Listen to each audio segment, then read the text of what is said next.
tapos pagdating kay Ricky. So, 1 hanggang 17 po yan. Okay? So, babasahin po natin. Colossians 3:1 hanggang 17. Okay? So, tignan na po ninyo sa inyong mga Bible. Colossians 3:1 hanggang 17. Okay? Mag-umpisa po si Franz. And then, tuloy-tuloy po kay Bossing, tapos kay Ricky. Paikot po doon hanggang umabot ng 17. Okay? Sige. Tatayo po yung magbabasa at mayroon pong mic. Papasa po natin. Okay, verse 1. Colossians 3, verse 1. Binuhay kayong muli na kasama ni Kristo. Kaya't ang pagtuunan ninyo ng isip ay mga bagay na nasa langit na kinaroroonan ni Kristo na nakaupo sa kanan ng Diyos. Okay, Isa. Colossians 3:2, ang mga bagay na panlangit ang isa-isip ninyo, hindi ang mga bagay na panlupa. Okay. Colossians 3:3, sapagkat namatay na kayo at ang inyong tunay na buhay ay natatago sa Diyos kasama ni Kristo. Okay, verse 4 kay Madam. Verse 4. Si Kristo ang inyong buhay at kapag siya'y nahayag na, mahahayag din kayong kasama niya at makakahati sa kanyang karangalan. Okay, verse 5, Ricky. Verse 5. Nangyari, sandali, itayin mo yung mic. Colossians chapter 3, verse 5. Kaya't patayin na ninyo ang mga pagnanasang makamundo, ang pakikiapid, karumihan, mahalay na simbuyo ng damdamin, masamang pagnanasa at kasakiman na isang uri ng pagsamba sa Diyos-Diyosan. Okay, verse 6. Bigay mo yung, bigay mo, pabasa mo na lang kay, turo mo. Ayan, turo mo. Siya ang bahala. Hindi makakita, nako. Angel, tulungan. Wag yan. Mahayaan mo sila magtagalog. Angel, patulong kay tatay. Hindi nga makita eh. Wala kayong Tagalog? Mayroon Tagalog to. Verse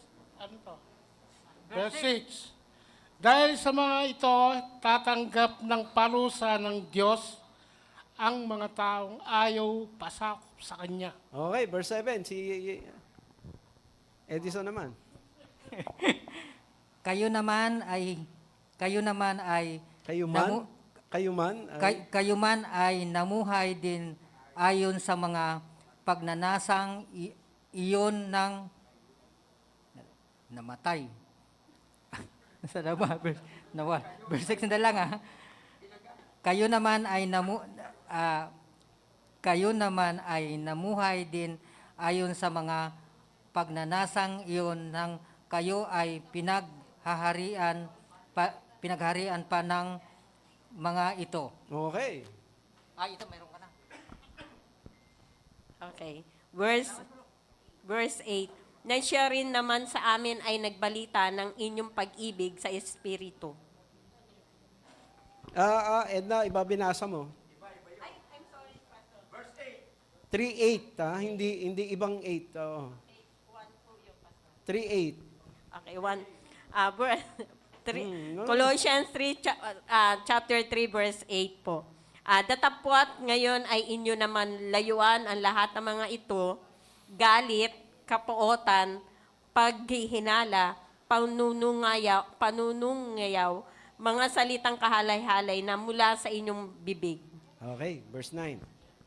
Verse 9. Do not lie to one another, since you have put off the old man with his deeds. Verse 10. Verse 10, at kayo'y nangagbihis ng bagong pagkatao na nagbabago sa kaalaman. Wala. Pera mo. Sana yun. Isinuot na ninyo ang bagong pagkatao. Ang pagkataong ito'y patuloy na binabago ng Diyos na lumikha nito upang maging katulad niya tayo at upang makilala natin siya ng lubusan. Okay, Ito verse na naman, 11. mawala. Verse dahil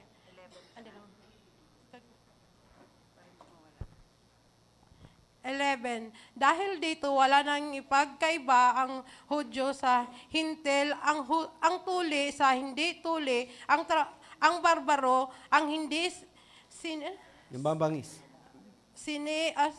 sibilisado, ang alipin at ang malaya, si Kristo na ang kabuuan ng lahat, na siya'y nasa ating lahat. Ayun. Verse 12. Sige na anak, ikaw. Ano kaya mo yan? Ayan. Kaya mo yan. Kaya mo yan. Oo. Ayan, ayan. Kaya ay Kaya, bilang ang Mga- mga ay banal at minamahal ang ng mga pinili ang ng Diyos, dapat kayo maging malasakit. ay Malasakit. Malasakit. masalakit Mabuti. mabuti ang kalooban, ang mga pagpakumbaba, Mabait. mabait at tiis. Okay, 13.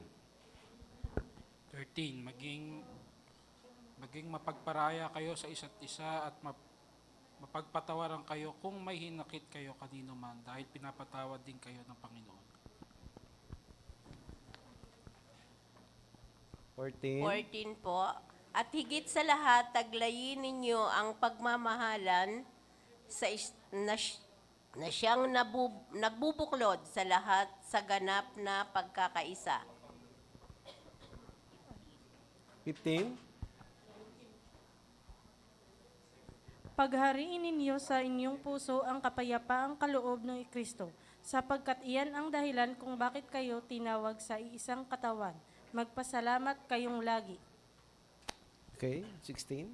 Verse 16, ang salita ni Kristo ay hayaan ninyong lubusang manatili sa inyong puso. Turuan ninyo at paalalahanan ang isa't isa ng may buong karunungan. Buong puso kayong umawit ng mga salmo, mga himno at mga awiting espiritual ng may pagpapasalamat sa Diyos. 17. 17. At ano man ang inyong gagawin o sasabihin, gawin ninyong lahat sa pangalan ng Panginoong Hesus at sa pamamagitan niya, magpasalamat kayo sa Diyos Ama. Ayun, purihin ng Lord. Pagpalain ng Lord ang pagkabasa ng kanyang mga salita. Amen? Amen. Okay. So, yung pong mga hindi nakapagbasa, mamaya kayo naman po yung magbabasa. Okay? So, ang ating pong text ay binasa po natin, Colossians 3, 1-17. At ang ating pong paksa na pag-uusapan ay Christian realities and responsibilities. Okay, mga katotohanan sa buhay ng isang Kristiyano at mga tungkulin niya. Okay? So, kaya ang ating pong pag-uusapan, i-discuss, ano po ba ang isang Kristiyano at ang kanyang responsibilidad. Okay, ang una po nating i-discuss ay ano po ba ang isang Kristiyano. Okay? So, kanina po natapos kay Michael. Okay? So, bali si Maki. Ayan, si Mac. Sige, bigyan mo yan. Pakibasa mo nga yung verse 3. Colossians 3:3. No. For ye are dead, in your life is hid with Christ in God. Okay. Okay, sige, bigyan mo kay at mamaya siya magbabasa naman ang ipapabasa natin. Okay, ready mo lang yan dyan. So, ang unang katotohanan sa buhay ng isang Kristiyano ay patay po siya dati ng dahil sa kasalanan. Okay? So, sasabihin natin, posible naman yan. Meron akong, hindi, yung pong taglay po natin ay physical life po yan.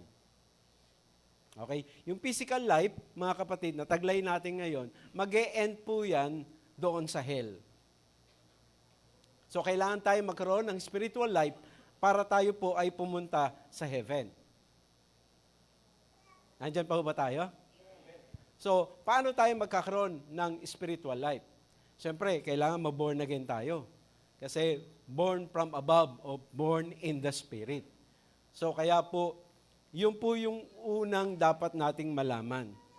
Yung isang Kristiyano, noon siya po ay patay ng dahil sa kasalanan. Okay, ako na lang po muna magbabasa.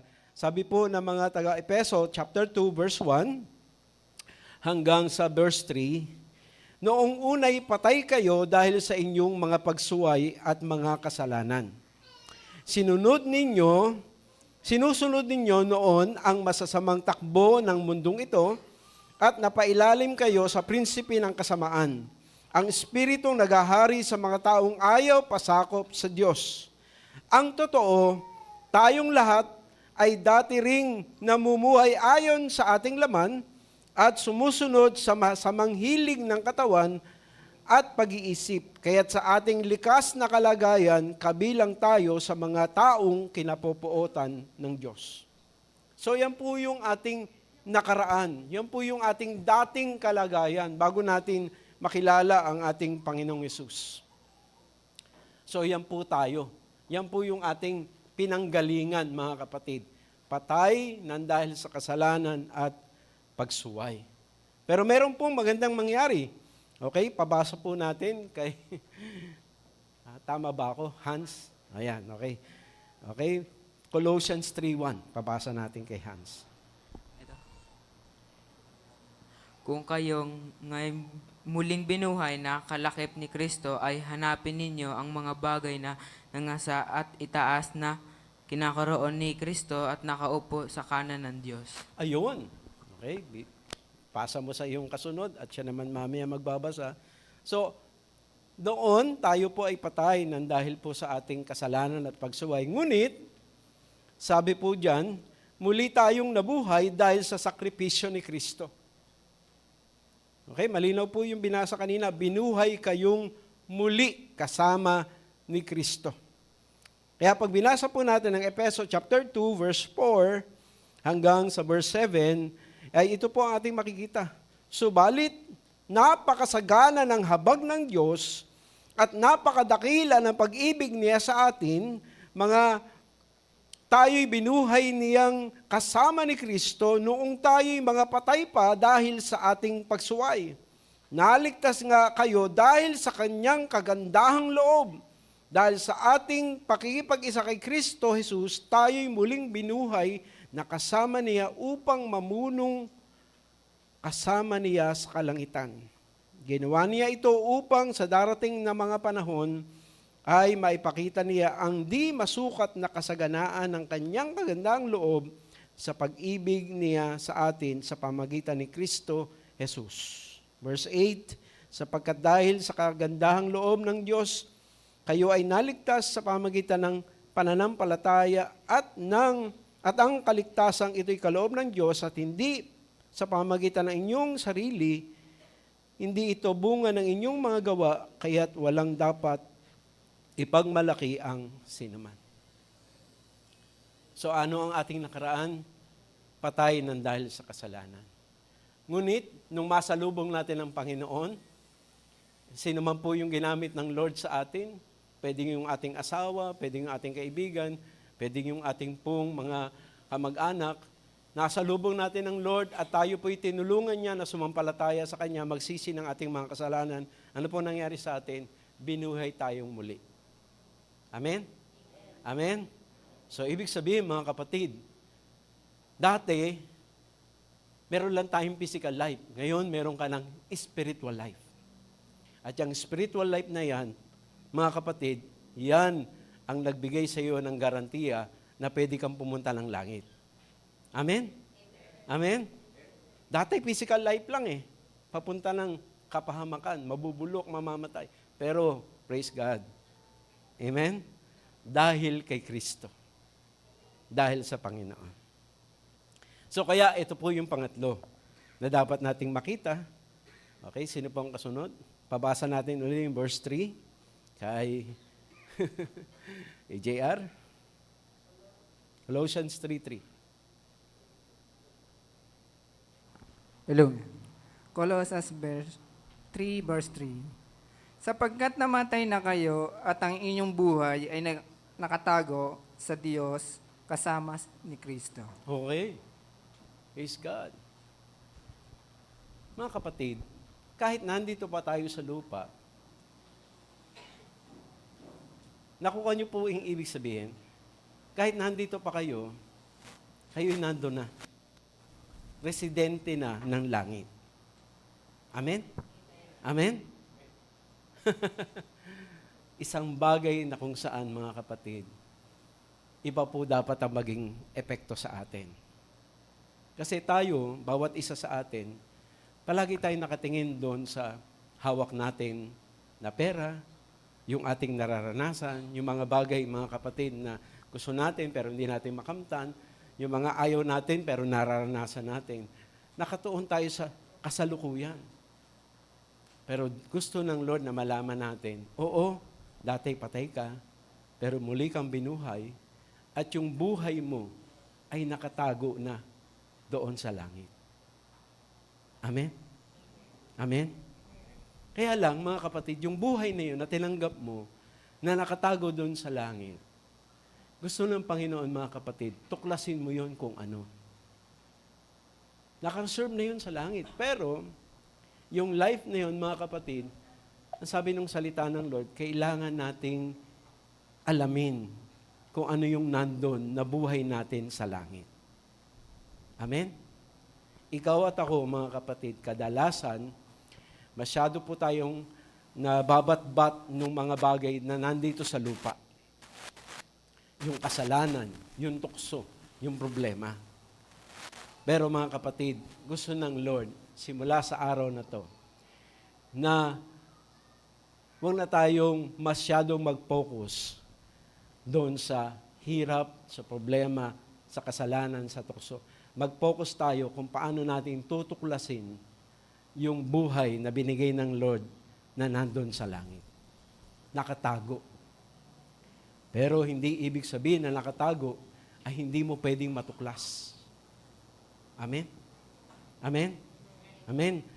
Na ang gusto ng Lord, kung ano yung itinago niya sa iyo doon sa langit, yung binigay niya na buhay sa iyo na nandun na sa langit, na nauna nang nandun, gusto niya tuklasin mo para kahit nandito ka sa lupa, yung buhay na yon na binigay niya sa iyo, maipamuhay mo kahit nandito ka pa sa lupa. Andiyan pa ba tayo? Amen? Masyado tayong nakapokus doon sa buhay natin dati. Kailangan umpisahan natin na tuklasin ko ano yung buhay na nandun, nasa langit. Yun ang ating tuklasin at kahit nandito pa tayo sa lupa, unti-unti natin siyang ilakad at ipamuhay. Amen? Amen? Exciting po yan. Ano po ang sabi ng verse 4? Pia? Colossians 3 verse 4. Si Kristo ang inyong buhay, at kapag siya'y nahayag na, mahayag din kayong kasama niya at makakahati sa kanyang kaluwalhatian. Ayun. Okay. Yan, Pastor Ranel, pakiabot. Mamaya, ikaw na ang susunod na magbabasa. So, si Kristo ang tunay nating buhay. Mga kapatid. Amen? Amen? So, kaya po, mga kapatid, tuklasin natin. Basahin natin sa Bible. Tuklasin natin kung sino si Kristo at kung ano ang kanyang buhay dahil siya na ang ating buhay. Siya yung ating example, siya yung ating pattern na kung ano at kung paano siya lumakad at namuhay nung nandito siya sa lupa, yun ang gusto ng Ama na ating lakaran at ipamuhay. Dahil siya na ang ating buhay. Amen? Amen? At gusto ng Panginoon na sabihin sa bawat isa. Ito po yung exciting sa mga Kristiyano. Okay, isa-isahin natin. Review. Dati kang patay sa kasalanan. Pero nung sumpalataya ka kay Jesus, muli kang nabuhay. At ngayon, yung buhay mo na yan, na sumampalataya kay Lord, ay nakareserba na doon sa langit. Nandun na yung pangalan mo. Nakasulat na. Amen? Pero, meron kang tungkulin. Ang tungkulin mo ay kung ano si Kristo, yun ang ilalakad mo dito sa lupa. Pero meron pong magandang nag-iintay sa atin. Amen? Pastor Ranel, pakibasa uli yung verse 4.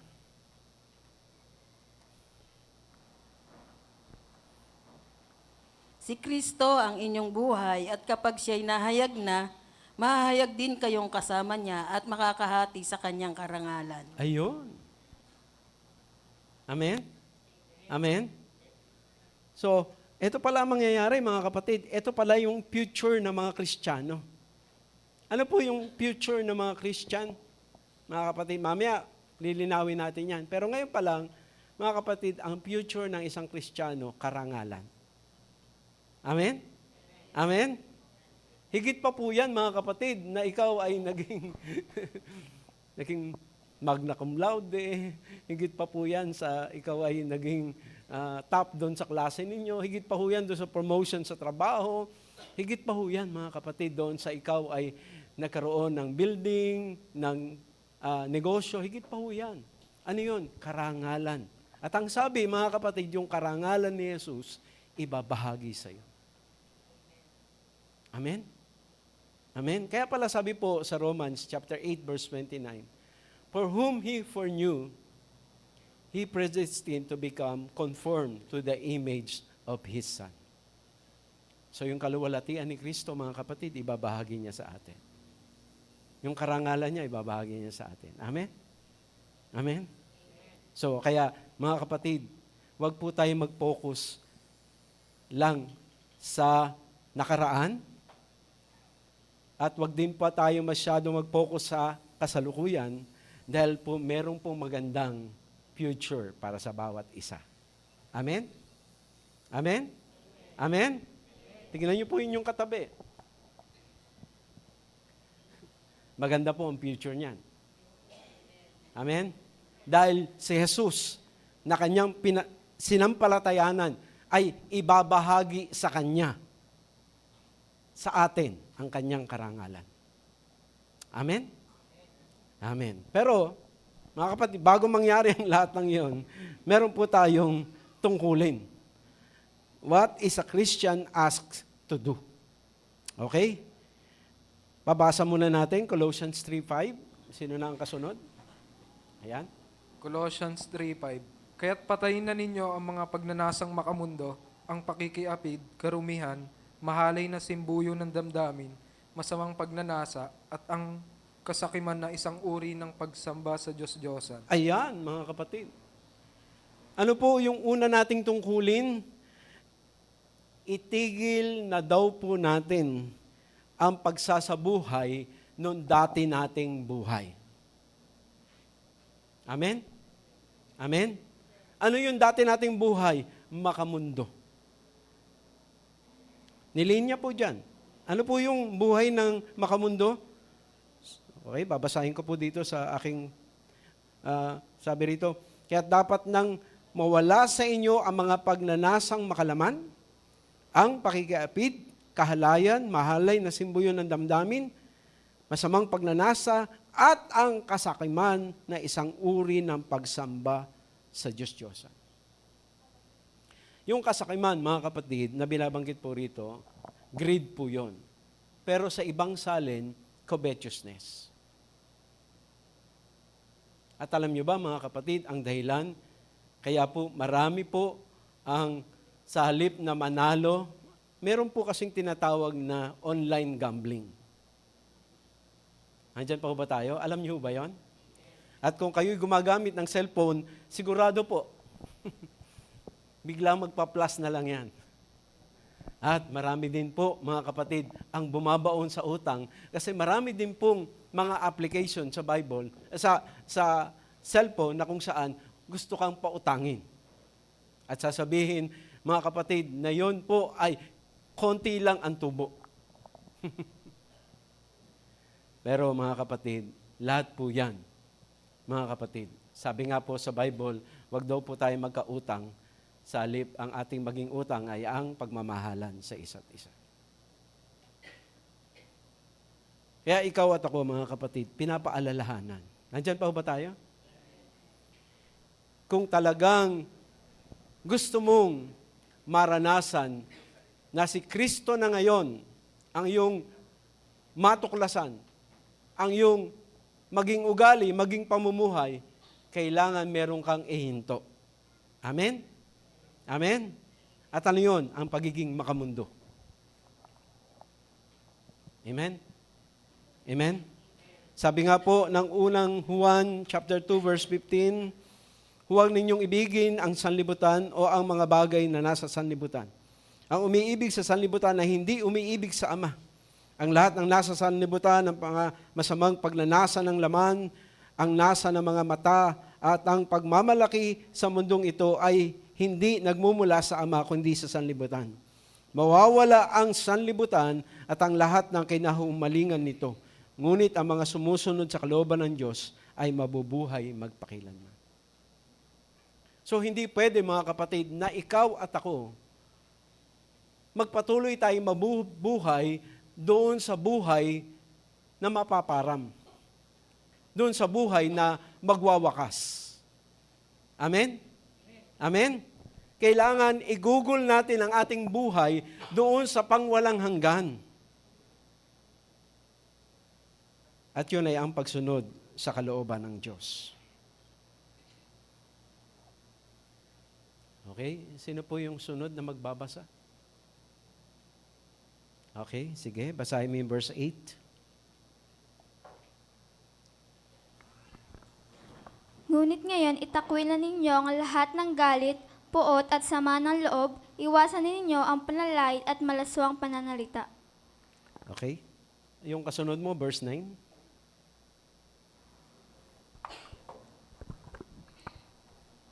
Verse 9. Huwag kayong magsinungaling sa isa't isa dahil hinubad nyo na ang dati ninyong pagkatao at masasamang gawain. Ayun. So mga kapatid, kailangan na natin itigil ang ating makamundong pamumuhay at kailangan na natin itigil ang ating makasariling pamumuhay. Amen? Amen? Makasarili po yung galit. Hello? Makasarili po yung pong sama ng loob. Hello?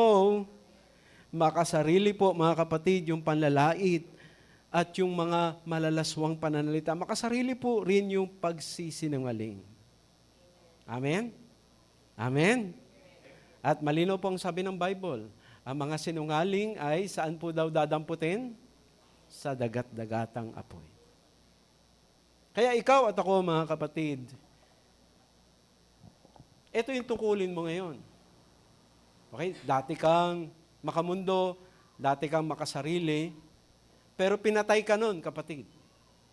At nung sumampalataya ka sa Panginoon, ikaw ay muling nabuhay. At ikaw ngayon, mga kapatid, ay meron ng buhay na nakareserba doon sa langit.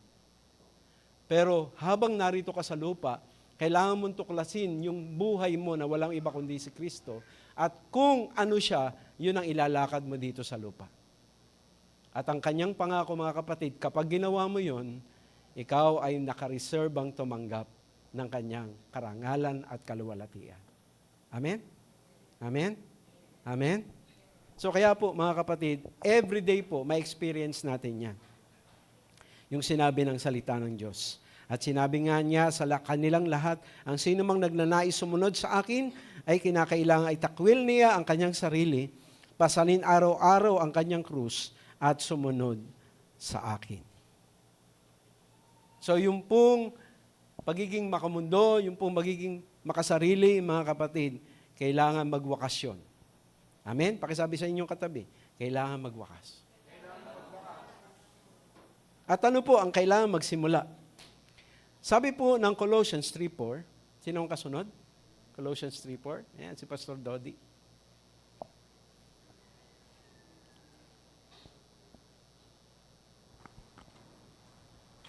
Si Kristo ang inyong buhay, at kapag siya'y nahayag na, mahayag din ang mahahayag din kayong kasama niya at makakahati sa kanyang kaluwalhatian. So, mga kapatid, linawin po natin. Si Kristo na ang ating buhay. Sa Colossians 3:12 hanggang 17 ay sinasabi po kung sino si Kristo. Okay? Tignan natin ang ugali ni Kristo. Pakibasa ang verse 12. Colossians 3:12. Kaya nga, dahil kayo hinirang ng Diyos, minamahal niya at pinipili para sa Kanya, dapat kayong maging mahabagin, mabait, mapagpakumbaba, mahinahon at mapagtiis. Okay, yun po yung ugali ni Kristo. Amen? Okay, pakibasa, Aina, ang verse 13. Verse 13, magpasensyahan kayo sa isa't isa at magpagtawaran kayo kung may hinanakit kayo kanino man dahil pinatawad din kayo ng Panginoon. Okay, verse 14, Aya. 14, higit sa lahat ng mga bagay na ito, magbihis kayo ng pag-ibig na siyang tali ng kasakdalan. Amen? So mga kapatid, si Kristo na yung buhay natin. So siya po ang ilalakad natin. Ano ang unang bagay po na binabanggit tungkol kay Kristo doon sa ating mga binasa? Yung ugali niya.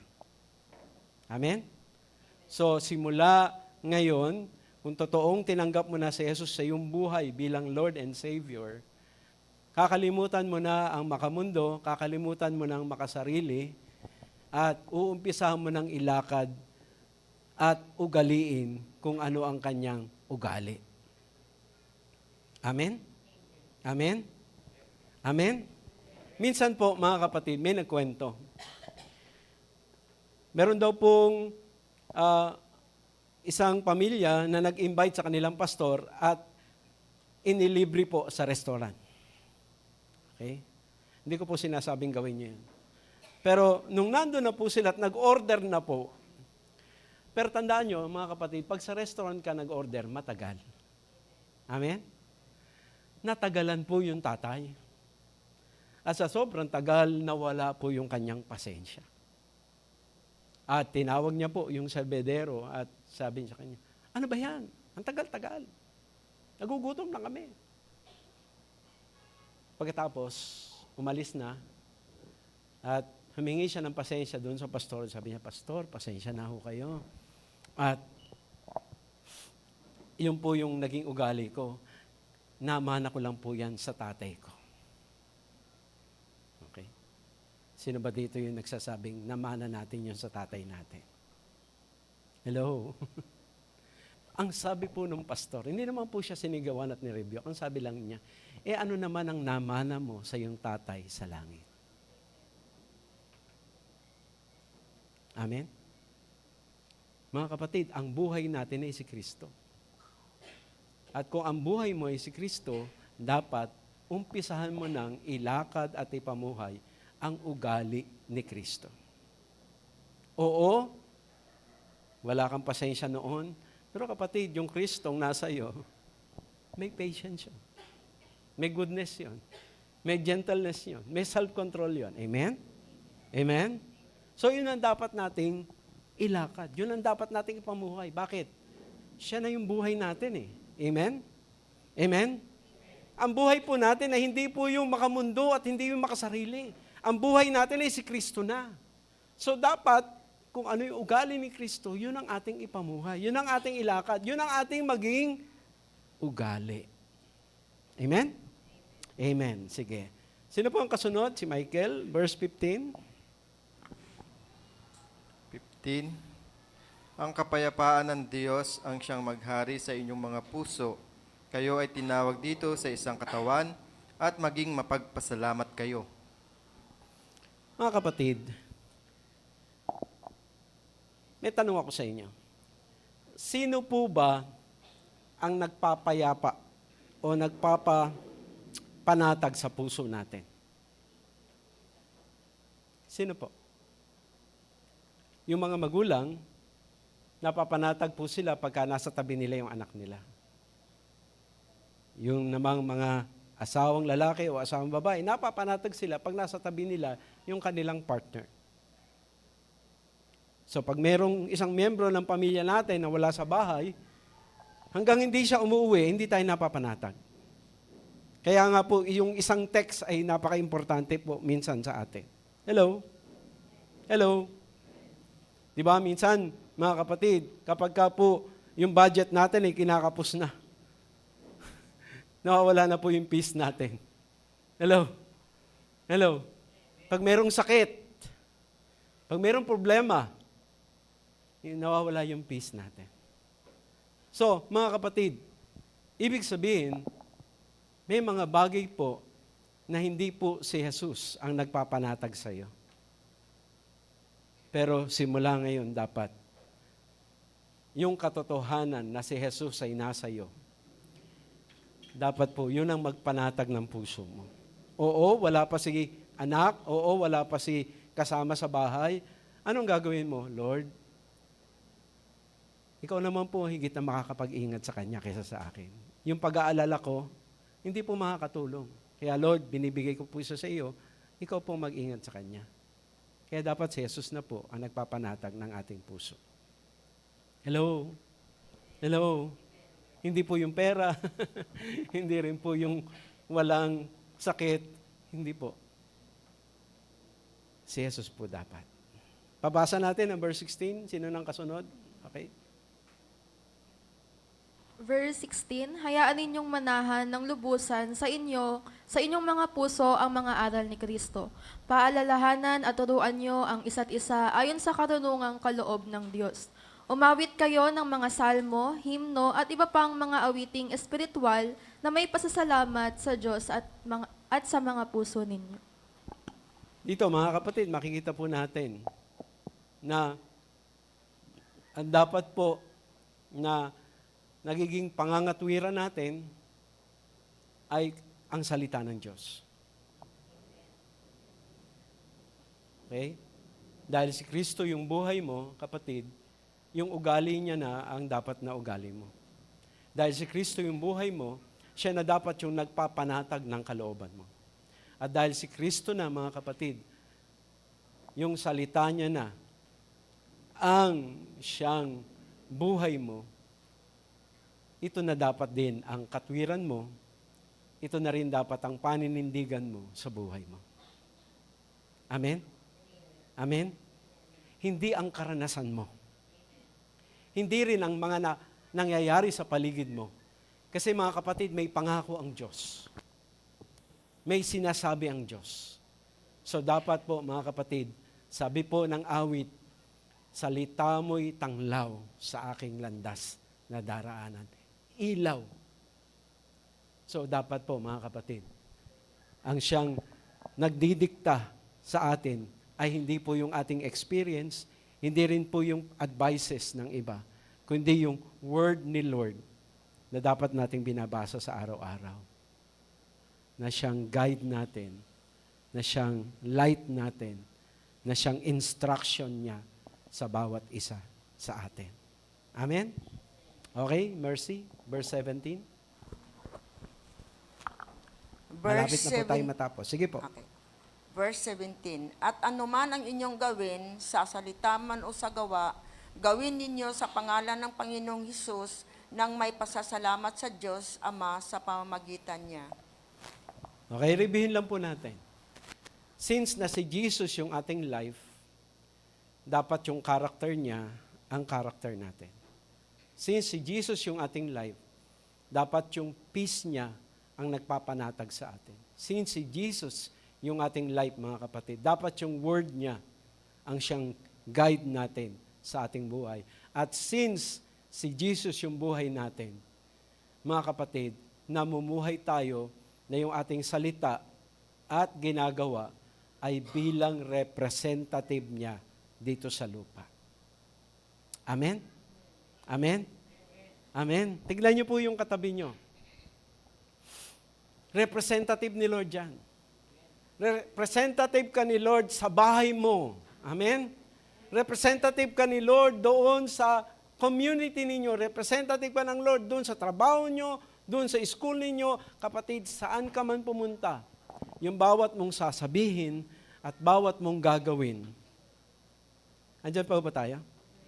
Nire-represent mo ang Lord mo. Amen? Kaya bago ka magsalita, amen? Bago ka gagawa, isipin mo, kapatid, nire-represent ba ng iyong sasabihin o ng iyong gagawin ang iyong Panginoon? Amen? Amen? Hindi na tayo yung dati na patay. Binuhay na tayo. Hindi na tayo makamundo. Hindi na tayo makasarili. Tayo ay mga anak na ng Diyos. At ang buhay natin ay si Kristo. Kaya ikaw at ako, mga kapatid, ang responsibilidad natin, yung ugali niya, amen? Ang maging ugali natin.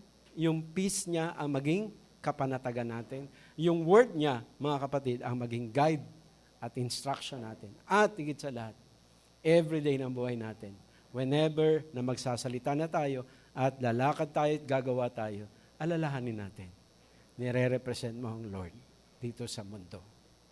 Amen? Hello? Hello? Pwede ba natin palakpakan ng Lord? So, tandaan po natin ang tatlong katotohanan tungkol sa atin na mga Kristiyano. Una, may mapangit po tayong nakaraan. Makamundo, makasarili. Ngunit, meron po tayong challenging pero hindi imposibleng kasalukuyan. Hindi po imposibleng mag-ugali tulad ni Kristo. Hindi po imposibleng mapanatag dahil kay Kristo. Hindi po imposibleng maturuan ng salita ni Kristo at hindi rin po imposibleng mairepresenta mo si Kristo sa salita at sa gawa. Amen? Pero tandaan nyo mga kapatid, may maluwalhati tayong hinaharap. Ano po yung hinaharap natin? Darating ang panahon, tayo po ay i-acknowledge na tayo ay sa Lord. Amen? Amen? Amen? Actually, nung in-acknowledge nga ni Lord si Job na, nakita mo ba yung servant ko? So, kaya kung ikaw ay nagkakaroon ng mga pagsubok, kapatid, baka ina-acknowledge ka ng Lord kay Satan. Siya, nakita mo ba yung anak kong si Mirna? Nakita mo ba yung anak kong si Liza? Nakita mo ba yung anak kong... Kaya pala minsan may nangyayari sa atin. Amen? Pero, ina-acknowledge tayo. Pero hindi po yun ang pinaka-importante. Ang pinaka-importante, pagdating ng panahon, merong acknowledgement na magaganap. At sasabihin ng Lord yun sa atin. At alam nyo, darating ang panahon, babahagian tayo ng Lord ng kanyang kalawalatian at karangalan. Amen? At ito po ang pinaka-importante, ang masabihan ng ating Lord ng salitang, well done, thou good and faithful servant. Amen? Sino po yung nag-iintay nun? Yun ang ating pangarapin. Na pagdating ng panahon, kaya po tayo nagsisikap mga kapatid na mag-ugaling tulad ni Kristo. Kaya po nagsisikap na maging panatag dahil kay Kristo, maturuan ang salita ni Kristo, irepresenta si Kristo dito sa lupa, sa salita at sa gawa. Dahil naghihintay tayo ng panahon na darating ang time, sasabihin niya,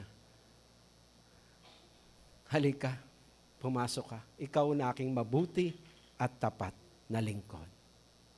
Amen? Amen? Amen?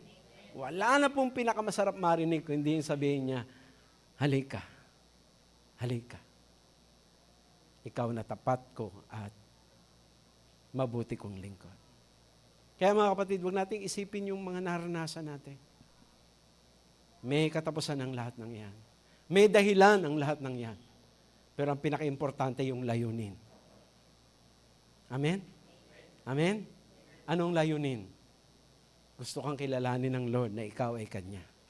Gusto kang bahaginan ng Lord ng kaluwalhatian niya. At gusto niyang dumating ang panahon na sasabihin niya sa iyo, kapatid, halika, ikaw na tapat at mabuti kong lingkod.